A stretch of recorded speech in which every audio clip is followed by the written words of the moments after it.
Hello, everybody, and welcome to another episode of the Chicago Bulls Sports Ethos Coverage Show. I am your host, Keith Cork. I am joined, as always, by my good buddy and co-host here, Mr. Trey Hill, and we are excited here to have William, who is the host of the Sports Ethos All-Rookie Podcasts. William, man, how are you? Tell us a little bit about what you do for Sports Ethos and where we can find you and all that. Great. I appreciate you guys having me on Sports Ethos Bulls. I've been watching your movements throughout the years, and you guys are doing a great job killing it. Proud to be finally on the show. I host the All Rookie Podcast, so this time of the year is the perfect time to have me on. Draft time's coming up, so I follow the rookies coming into the draft, and I follow them throughout the season as well, because after the draft, these names are talked about so much, but then once the draft starts and the season starts, 90% of the guys you don't hear about. So I stick with them all year. So, yep, that's about it. Yeah, awesome, man. Yeah, I know, Trey, we've talked about before, man. We know the names out there. We can obviously read all these fluff pieces that different places have, fan-sided and any kind of Bulls outlet you can imagine out there. But we don't really know these dudes because we don't really watch them. So William's going to help us out with that a little bit. We were happy to have some guys on last time too that knew a little bit more than we did.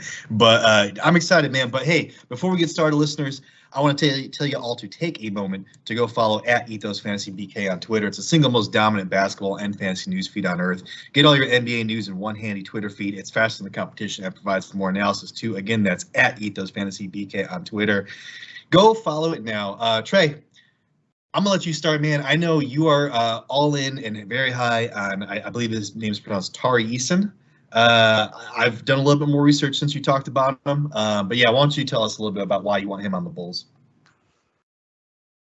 Whenever I watch, he's got a ridiculous steal rate and block rate.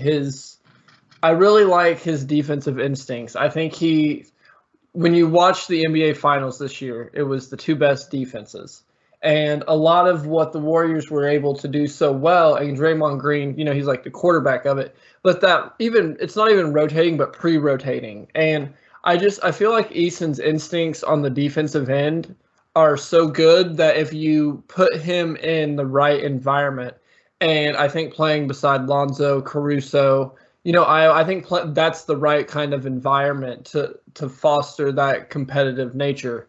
So I think he would be a great fit on the defensive end, and I think he's an athlete on the offensive end, and he's a big body. I like what he could bring. He can't really shoot. I don't necessarily like his shot, but he's an athlete, and I think given we're at the 18th pick, if you can get someone who I think can play, playoff level defense for maybe 8 years, I think that's a quality pick.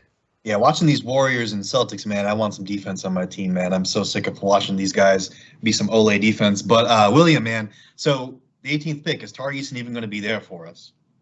I have Tari Eason mocked to go 12th, so that tells you that I think highly of him. But there is scenarios where he gets slipped to 18, and I think that would be a steal for you guys.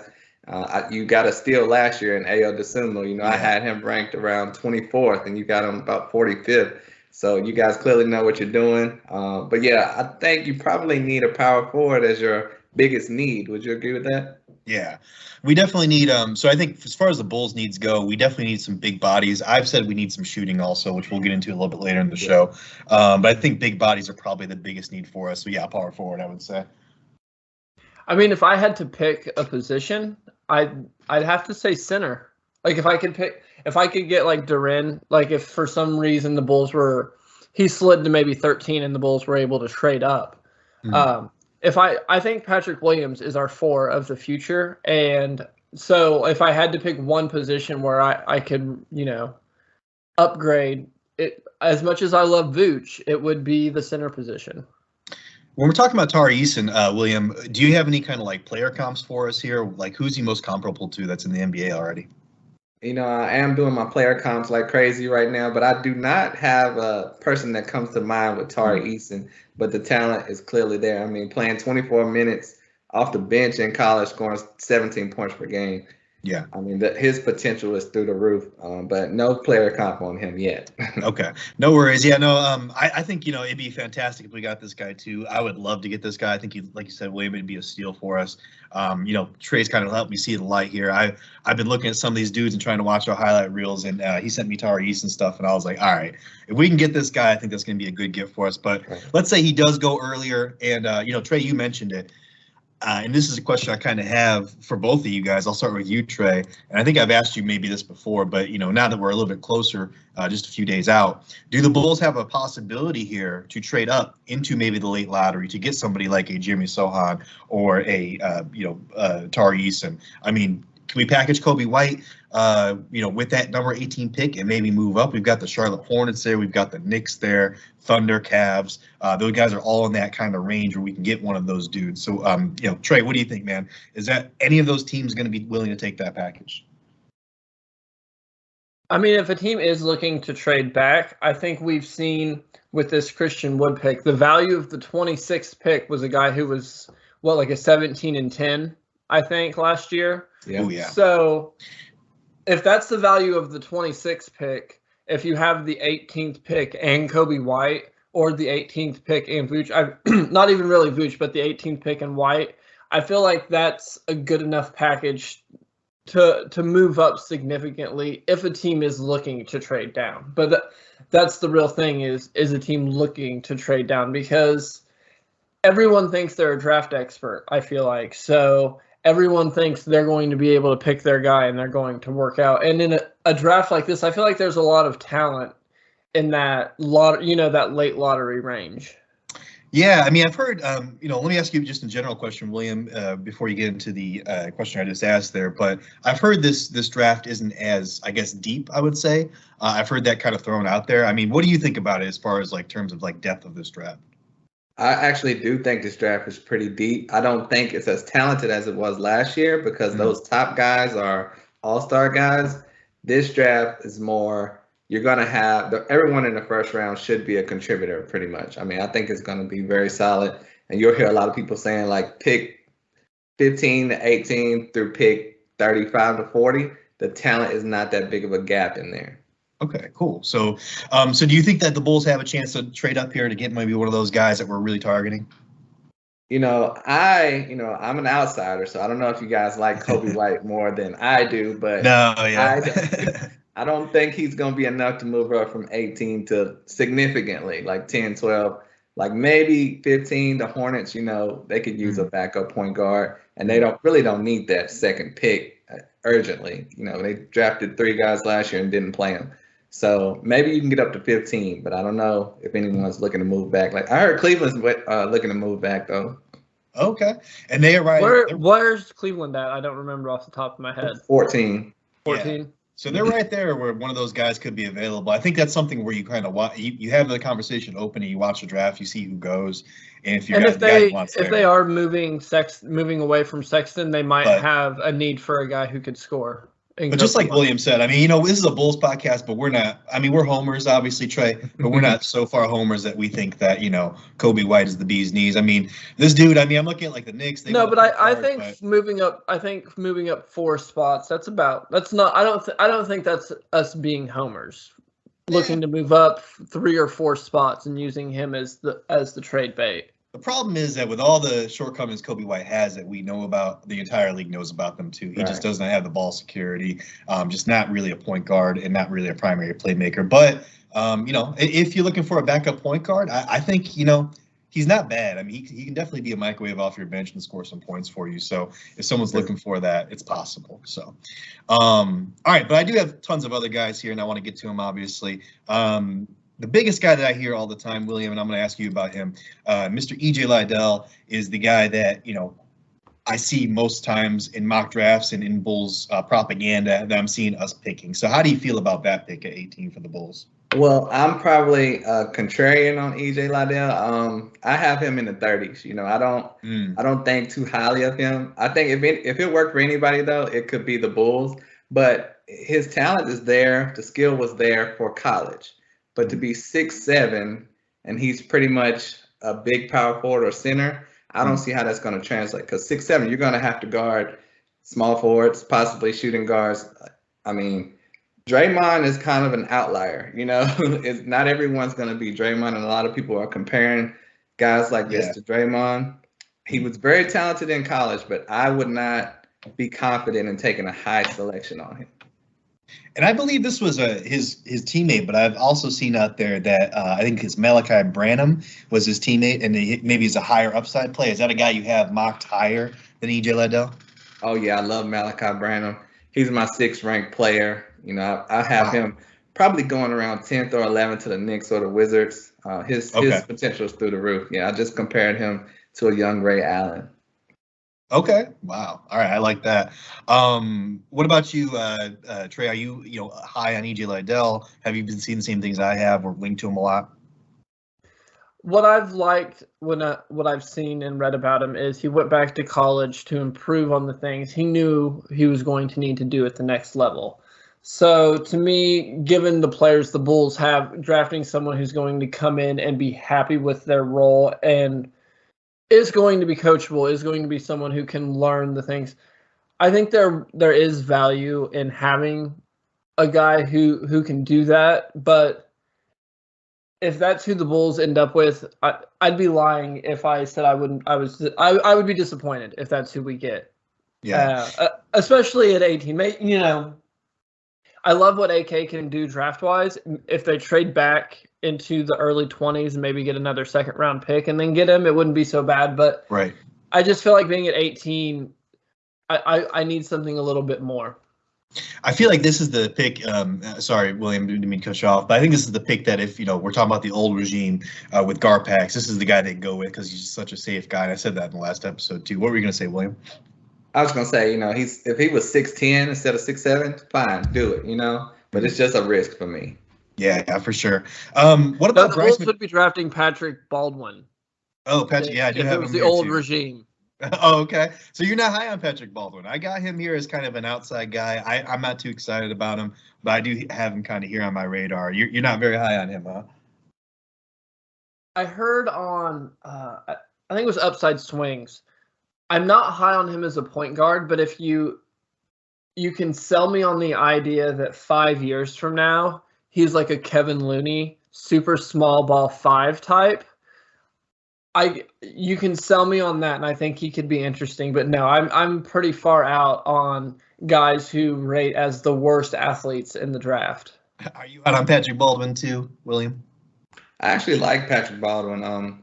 My latest mock, I have him going 19th to Minnesota, so that's in your range. And I'm basing it off of the positive things I've seen from him. And I think an NBA coach can take that to another level. In college, he played for his dad. He didn't progress any. If anything, he regressed.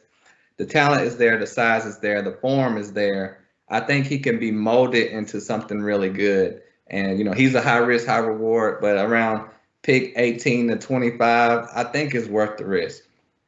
Cool. So that's a guy we should probably be keeping our tabs on here. What about Bryce McGowan's here? I see him as maybe a kind of a Kobe White replacement. Are you high on him? Love Bryce McGowan's. I have him mocked to the Nuggets at 21. Yeah, 6'6" guard out of Nebraska. He kind of reminds me of a taller DeJounte Murray, but I think he won't play point guard, obviously, but their games are kind of similar. I think whoever gets him is going to be a steal. Let me tell you who I have being mocked to the Bulls. Yeah, let me see. Let me hear. Okay. Well, this was around the time when I was hearing Zach LaVine was potentially leaving. Is it confirmed that he's staying, or is it still up in the air? So the latest from Jake Fisher here. So I'm glad you brought that up because that is kind of one of the latest rumors here. But the latest is that Zach LaVine is going to stay put. It comes from Jake Fisher, not necessarily I would say the most lock solid guy to get your rumors from, but I think a lot of the things point to that. And Mr. Trey and I were pretty much on top of that also because, it comes down to the Bulls can offer Zach LaVine an extra 50, 60 million over any other team. That's, a good chunk of change. I don't see him walking away from that. But even on top of that, all the rumors that said he wanted to move on, also mentioned that he wanted to be the number one option, which really any of the places that he was linked to, that wasn't going to be the case. I think the only place he was linked to was the I can't remember, maybe the Spurs he was linked to, where he would have been like the number one option. But anyways, yeah. So we have a pretty good confidence that he's going to stick with the Bulls. Yeah, because see, I had Jaden Hardy being mocked to you guys. It's kind of like a Zach LaVine replacement. I'm really high on Hardy. It seems like nobody else is, but I like that one. Yeah. The last pod, I was a Hardy guy, and the other guy was a Patrick Baldwin guy. So I'm just even more firm in my Hardy over Baldwin here. Yeah. I love Hardy. I mean, he's probably a top 10 talent in this draft, and a lot of people are being real nitpicky on him right now, and trying to knock him down, but he's going to come in and surprise a lot of people, which shouldn't be a surprise because everyone knows the talent. They said if he wouldn't have played like Shaedon Sharpe, he would have been a top 10 pick. So it sucks how guys are getting penalized for playing, and guys that didn't play are getting rewarded. It's so tough, man, because we can try to project these things all day, but you really never know until they suit up and get on that floor, man. And like you said, you have guys going in maybe the 15 to 25 range here that could end up being better than the guys going in the 10 to 15 range or whatever. So it's real tough. There's no crystal ball here. We don't know. I think the Bulls are in a good spot though, from what I'm hearing here, because like you said, William, you said it was kind of a deep draft in that range where we have our pick right here. There's some real talent there. So I do like that, obviously. Couple more guys I have here. First of them is Ty Washington. I mentioned him in the last pod. I think if the Bulls are really, really ready to move on from Kobe White, I kind of like this kid as a replacement here. Where do you got him on your mock? I have him. The Rockets just traded for the 26th pick. I have him going there. I like him. He's a solid point guard. He kind of reminds me of D'Angelo Russell a little bit. I had to move him to 26. I had him at 17. Move him to 26 because I don't think he's ready to start yet. So, if he can go to a team and be a backup and maybe get some years under his belt, he might be ready to start then. So that's why I had him going 26. But I still had him 17 to the Rockets, now 26 to the Rockets. So, but if you're looking for a backup point, I don't know if you want to take a backup point guard at 18. You know what I mean? Yeah, right. That's a good pick. Yeah. All right. What do you think, Trey? Obviously, we talked about Ty before. Have you changed your mind on him at all, or are you still not really into that pick? Yeah, I'm still not really into that one. I do love the fit in Houston, so good job on that one, William. But for Chicago, especially at 18 now, that's not for me. I feel like the Bulls, they have enough guards between Lonzo, Ayo, Caruso, even if Kobe goes elsewhere. Last guy I have here that I want to ask you about, William, is Mr. Blake Wesley. And this is kind of like a high ceiling type play. If you're in that 18 range, from my understanding, that's kind of what you want to go for here. Is this a guy that you think is going to play out? Is he a high risk, high reward guy? Am I right in thinking that? When I was evaluating all these players, he was one of the guys. It was like one or two guys that was like, I don't know what to do with this guy. Right. His tape is very interesting. He has the talent. He's unorthodox, but from all accounts, he's a hard worker. And, he kind of came out of nowhere. He wasn't really projected to be a one-and-done guy. So I think his ceiling is definitely through the roof. I'm not sure if he's going to be a 1 or a 2. Like, he's kind of an enigma to me, So with the unknowns, he should be in that 20 to 30 range. But right now, I got him at 30. So I just don't know. I just don't know where he should go, what position he's going to play. But he's definitely a talented guy.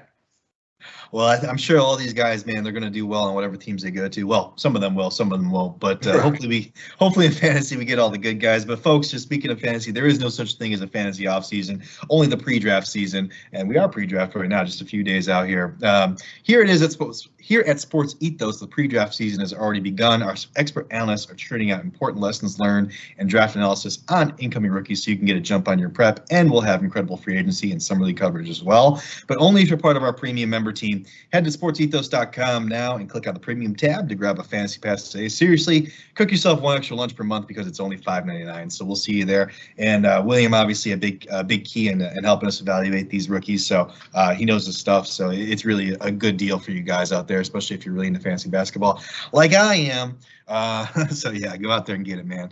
But no, let's shift gears here a little bit. Obviously, since we last spoke, Trey, we had a big trade here in the NBA and the association. It wasn't with the Bulls, but it is something that we want to talk about because any trade really starts setting the market for value around here. And I know you already kind of brought that up with the 26th pick and what value it has there. So just to kind of recap what the trade was. It was Christian Wood to the Mavericks, and the Rockets are receiving Boban Marjanovic, Marquise Chris, Trey Burke, Sterling Brown, and the 26th pick in this upcoming draft here. So it's a 26th pick, and they have no contracts are going to. They're all expiring contracts as far as I know, which gives them a lot of flexibility going forward. Trey, you mentioned, this is kind of the valuation of a 26th pick. I think, when you're talking about Christian Wood, and I know I saw you having a little back and forth with our guy, other guy at Sports Ethos, Mr. Rhett Bauer over there, about, the value of Christian Wood. And I think there are some question marks there, obviously, right? I mean, you've got the mood or whatever you want to call it, right? Where, he's basically quitting on his team because he doesn't like the situation he's in, which, a lot of coaches, a lot of organizations don't like that kind of thing. So that kind of devalues him a little bit. But on the other side of that, as Trey mentioned, you've got excellent numbers. I mean, this guy can put up points. This guy can board with the best of them. And when he's engaged, I think this guy can play defense too. So, Trey, let me throw it to you, man. Is this something, when we're looking at this from a Bulls point of view, is this something where you're looking at this trade and it helps you kind of value what we can get for Vooch in a trade if we end up trading that guy? Maybe, to me, It more tells me the value of the 18th pick if we look to move it more than Vooch, because I feel like if we're trading Vucevic, we're not looking for a pick. We're looking for a replacement center that just is a different play style. Yeah, and we've discussed obviously that the Bulls are kind of in talks here to get Rudy Gobert, just kind of light talks. I don't really think there's a lot of fire there, but they're talking about maybe Vooch and Patrick. I'm totally Patrick Williams, totally spaced on my own player's name here. Patrick Williams and Vooch for Rudy Gobert, and I'm actually for that. I think that'd be an okay trade. I like that. I've been clamoring for a more defensive-minded center on this Bulls team since the beginning of last season, basically. So I'm actually for this here, Trey. I know you're not necessarily so high on that just because it's a steep asking price with Patrick Williams. What do you feel? Let me ask you about that, William. What do you feel about a Patrick Williams and Vooch for Rudy Gobert potential trade? To me, that's a lot to give up for Gobert. So, but if you feel that's what's going to take your team over the top, do it. But I think that's kind of a lot. Give me something else in return with Rudy or something, But I think Vucevic, his stock was a lot higher before DeRozan got there. So if anything, that's what's going to hurt you guys and make you have to give up Patrick Williams. And thinking about what you could get for Vucevic in a trade. Yeah, it's going to be interesting because he didn't have his best year with DeRozan, it seemed. Yeah, it was kind of a down year for Vooch, up and down, I would say. I know Trey kept sending me the same graphic every month, it seems like, where it was like a circle, and it was like, where are we on the cycle of Vooch fandom? I love this guy, and then I hate this guy. This guy was very, very up and down, man. So I get that his value may not be as high as it necessarily was. Definitely not in Orlando, and probably not before this past season. So you're probably right about that, William. But does this Christian Wood, let me throw this back to you also, William, does this Christian Wood trade at all inform, what Vooch's value might be on the market?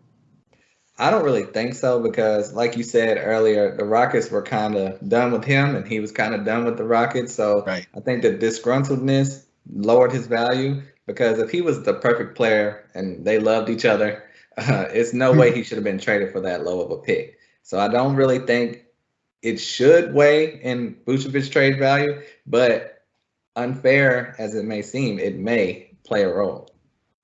Yeah, markets being set every time these deals are made, so it's something we always have to pay attention to.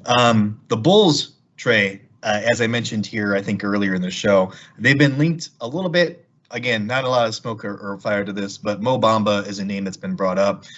He's a free agent now, and the Bulls could potentially sign him and maybe give him a one-year deal or something like that to see if he could perform well in a backup role. So how do you feel about Mo Bamba as a backup center behind Vooch? if the Bulls are able to pull that off, I like that fit. I don't know how old he is, but I know he's still fairly young. Let me look. I will tell you in 1 second here. He's still relatively young, 24. 24. Mm-hmm. Yeah. So he's 24 years old. He can shoot the three a little bit, so he would still be able to offer that stretch element. And given how much of the Bulls' offense, they kind of build around that, I think it's nice to have your backup be able to offer that also. So, like, if they could pull that off, I think it'd be nice. I'm just not sure how they're going to have the money. I think the only thing they have is that exception that's like 6 point something million, and I just feel like Mo Bamba is going to be worth more than that. Yeah, I meant to look more at the cap. I'm going to see if we can get our Bulls capologist on here. Again, I know we've tried to get him on during the season and something came up, but I would love to have him on just to kind of sort through exactly what the Bulls can do in terms of flexibility here. I think it's like 6.3 million exception is what you mentioned there, Trey, and that's all I'm aware of as well. And I really don't think Bamba's going to make 6.3 million. I think he's going to probably demand a little bit more on the market. There's going to be a market for him. So 24-year-old center that can shoot threes. Yeah, I think someone's going to want him out there. But yeah, I like Bamba too. I think this is a good fit. If the Bulls can pull this off and get him as their backup, I know Mitchell Robinson's also a guy that's been discussed. I tend to, if those are the two options, I tend to gravitate more towards Mitchell Robinson just for the shot blocking capability. But Bamba can block shots too. So according to Bloggable, last month the Bulls have the 10.3 million non-taxpayer mid-level exception available in free agency. That would probably be enough, I would think. William, what do you think, man? Is Bamba good as a backup center on a championship aspiring team? As a backup, definitely. I was looking at a lot of these centers that are late first, second round area, and then I saw one, I believe it was Khalifa Diop or something, and I was like, he kind of reminds me of Mo Bamba. And then I went to go look at Mo Bamba's tape in college at Texas. And I'm like, whoa, you forget how really good Mo Bamba was in Texas. I mean, if he was in this draft coming out of his year in Texas, he'd probably be the number one center, So that's ahead of Jalen Duren, ahead of Mark Williams. So I don't know if Orlando is the issue because a lot of centers go there and disappoint. Yeah. But I think if Mo Bamba is healthy, I think he would be a steal. I think he's worth more than $10 million, So it's just about his health, really. Yeah, I mean, I think, it was kind of crazy to me. So let me go back to 2018. This is actually the guy I wanted the Bulls to draft. He ended up going number 6.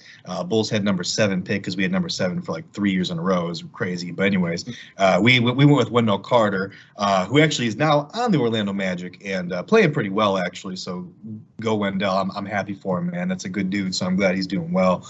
But now Mo Bamba, I was very high in this kid, coming to the draft. This is the guy I wanted. So, man, I would be pretty pumped to see him. But like I said, I think in my heart of hearts, Trey, I think I would lean more towards Mitchell Robinson just because I think the defense is a little bit better there. If we're talking about what we see in the Celtics team with Robert Williams playing kind of that free safety, if you put Mitchell Robinson out there in that role, I think that's kind of a similar dude. Don't you agree? Yeah, he's a better player, especially on the defensive end. So if we could get Mitchell Robinson, I'd prefer him. But to me, that's the big spot we have to upgrade. So Robinson is probably my number one choice unless we can get, you know how I feel about Rudy. As long as if we could get him without giving up Williams, I'm all for it. But I just don't think that's going to happen, especially with Atlanta looking to jump in that sweepstakes. So for me, Mitchell Robinson, I think he would be a good backup. I saw Marko Simonovic was training with Vooch on Twitter, so that's exciting. And it's funny, like Vooch is only 6'10", and Marco's definitely a legit 7 foot. How did you regard Marko last year in the draft, William?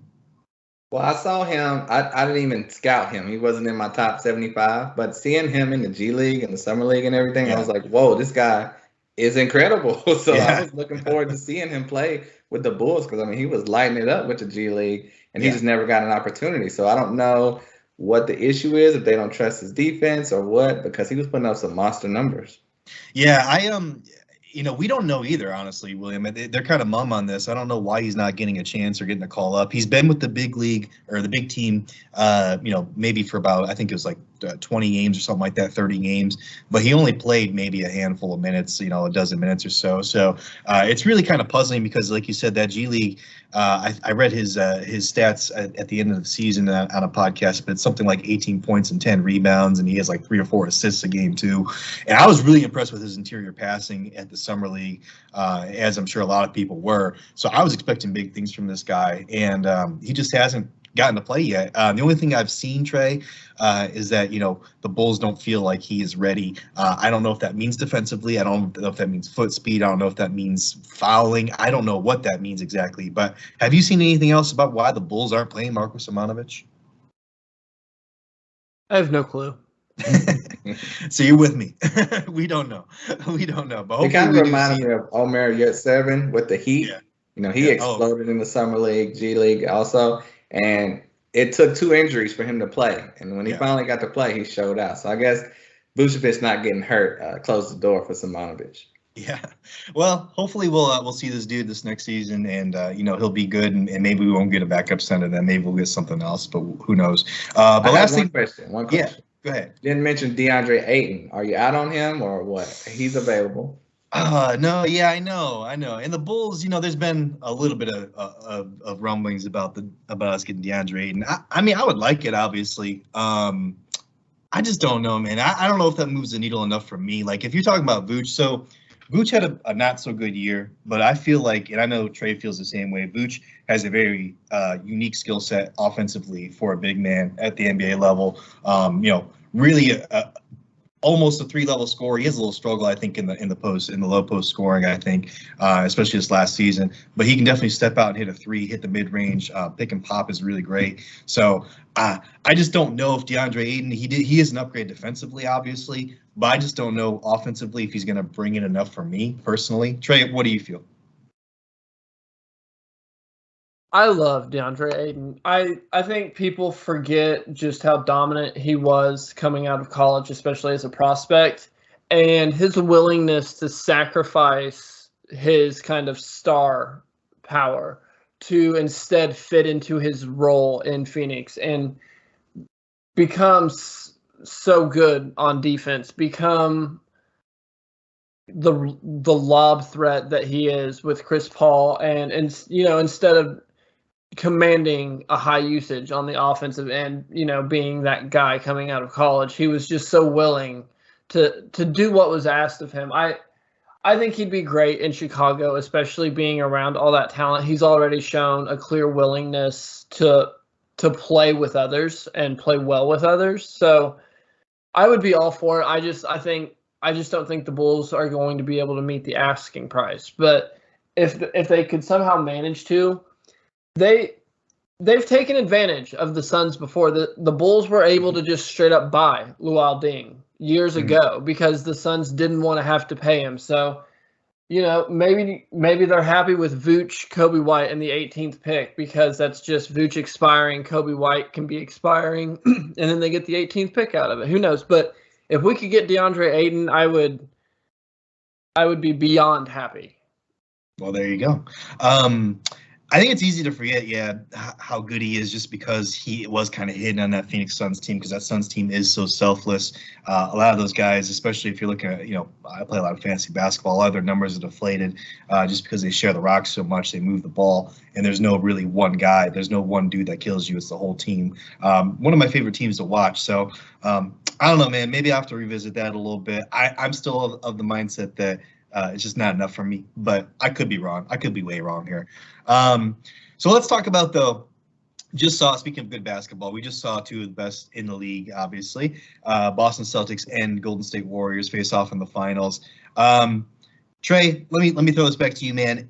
What do you have as far as a takeaway as like what the Bulls need to do to get to that level, just from watching this finals, or anything you have as a takeaway that the Bulls need to work on?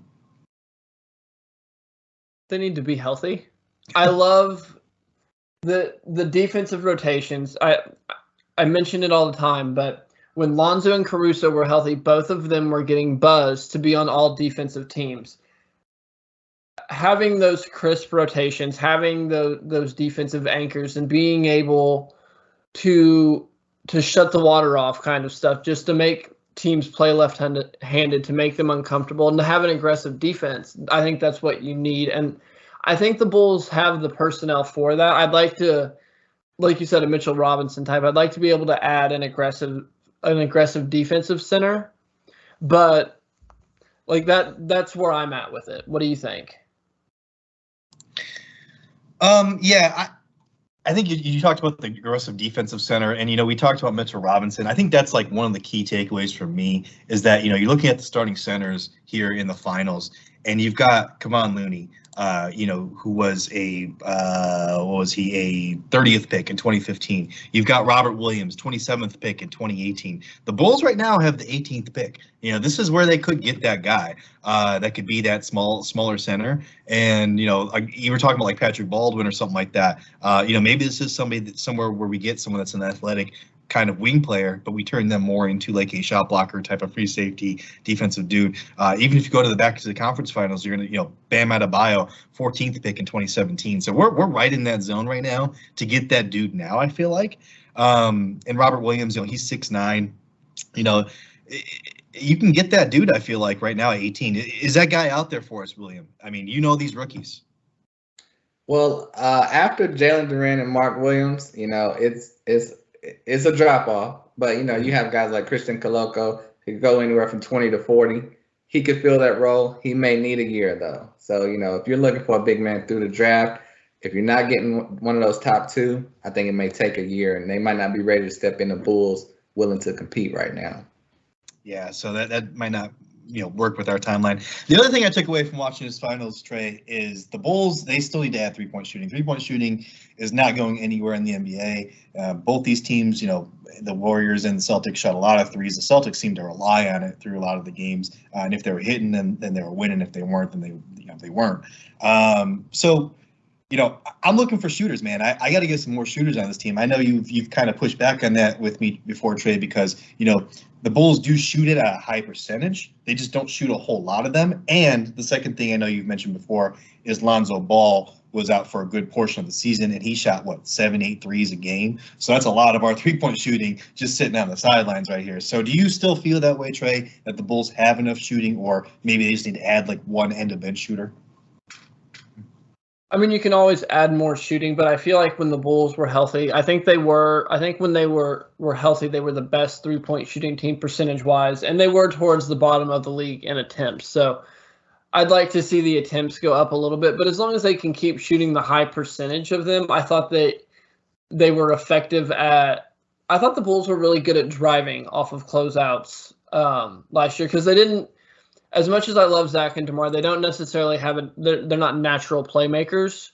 So a lot of the Bulls' success, it seemed like, was them breaking down a defense, kicking out to the three-point line. And unless it was a wide open three-pointer, the Bulls were collapsing the defense until they just found an open look they like. So for me, it's if you can add a shooter, great. But for me, it's adding a wing. I think that's the biggest thing. If it's a defensive-oriented wing, I think that's even better, because I come back to the who's guarding Tatum, who's guarding Durant, who's guarding Giannis when we meet them in the playoffs. And I love Patrick Williams, but who are the other bodies that we are throwing at them that have enough size to maybe even bother them? You're right. Yeah, we definitely need that too. That's probably a bigger need for us. But if we want to add three-point shooting through the draft, William, who's out there around 18 that we can add? Who's the guys we're looking at? Well, Trey pretty much just described Ochai Agbaji from Kansas. Okay. So if you could get him, I mean, that would be a perfect fit. He shot around 40% from three, classic 3-and-D guy. He has the body to stay with Tatum. Because he's a senior. When you look at his tape, his body is like, you could tell. He's 22 playing against 18-year-olds. He's chiseled, and he's ready to play right now. Christian Braun, he is ready. I believe he went to Kansas too, and he's a 39% three-point shooter. You would have to trade back to get him for it to be better value. But I really love Christian Braun as well. So there's guys out there. Marjon Beauchamp would be a good defender. He would have to improve that three-point shooting. He's in your area as well, but he's very talented. So there's plenty of guys if you're looking for a wing 3-and-D guy. Man, it's going to be exciting. I don't know who the Bulls are going to take, but there is plenty of options for these guys. The draft is Thursday, so man, everybody tune in for that. I think it starts at like 6:30 Central, maybe 7:30 Eastern, something like that. But it's Thursday night, and we're going to be tuning in and seeing how that goes, man. But that's also, we're talking about three-point shooting and lack of it with the Bulls, or the lack of attempts. That's one of the reasons, going back to that DeAndre Ayton, suggestion. That's one of the reasons I'm a little reticent there, because, you take Vooch away, who is a guy that shot quite a few threes for us and was one of the guys that stretched the floor for us. That's not something DeAndre Ayton's going to do. So another reason I was a little reticent about that. But anyways, that's going to do it for us, guys. That is our show. Again, we are going to have the draft here probably between now and when we talk to you next. So we're going to have a new dude to break down for you, and we're excited about that. But until next time, I am Keith Cork. You can find me on Twitter at BSBPKeith. And Trey, where can the good people find you? On Twitter at Finally. And William, man, where can people find you? And tell us all about your show, where we can find that. Right, I'm on Twitter at WilliamIsBill. And check out the All Rookie podcast, Sports Ethos production, talking about these rookies up until the draft and after the draft. So I appreciate you guys so much for having me on. Absolutely, man. Thank you for everything. And until next time, everybody, go Bulls.